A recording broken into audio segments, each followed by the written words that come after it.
যশোরবাসী, আমরা চাঁদাবাজদের বিরুদ্ধে কথা বলি, মন খারাপ করে একটা রাজনৈতিক দল। আমরা নির্বাচন কমিশনের দ্বিচারিতার কথা বলি, মন খারাপ করে একটা রাজনৈতিক দল।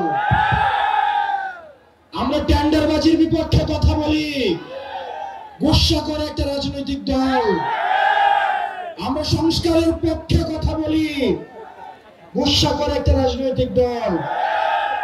আমরা বলি লন্ডনে বসে ষড়যন্ত্র হয়, গুসা করে একটা রাজনৈতিক দল। লন্ডনে অবশ্যই ষড়যন্ত্র হয়।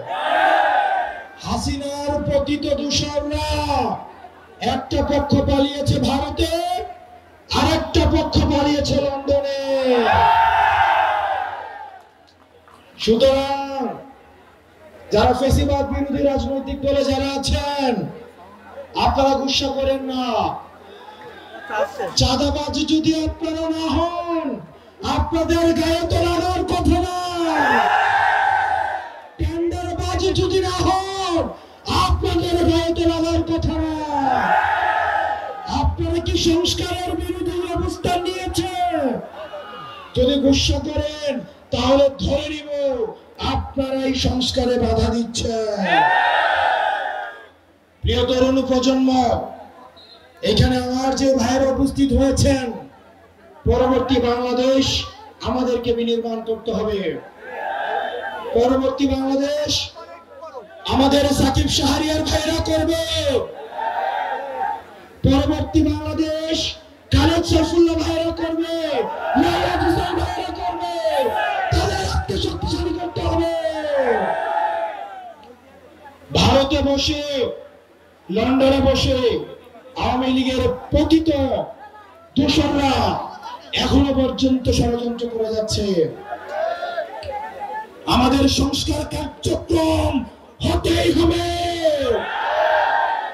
তাতে যদি কেউ বাধা দেয় তাহলে আমরা ধরে নেব আওয়ামী লীগকে পাহারা দেওয়ার জন্য আওয়ামী লীগের এক্সটেনশন হিসেবে আপনারা এই দেশে কাজ করে যাচ্ছেন। প্রিয় যশোরবাসী, ৭১-এর সর্বপ্রথম যে জায়গাটা স্বাধীন হয়েছে সেটা হচ্ছে যশোর। আমরা যশোরে দাঁড়িয়ে বলছি, এই যশোর থেকে আমাদের সংস্কার, বিচার এবং নির্বাচন কার্যক্রমে নেতৃত্ব দিতে হবে। অত্যন্ত সুপরিকল্পিত ভাবে এনসিপি কে নির্বাচন বিরোধী বানিয়ে দেওয়া হচ্ছে।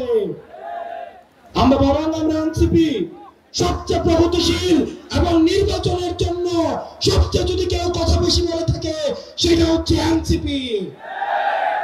আমরা এনসিপি সংস্কার চাই, আমরা এনসিপি বিচার চাই, আমরা এনসিপি নির্বাচন চাই।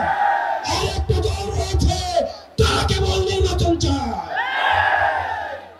আমাদেরকে তিনটাই দিতে হবে।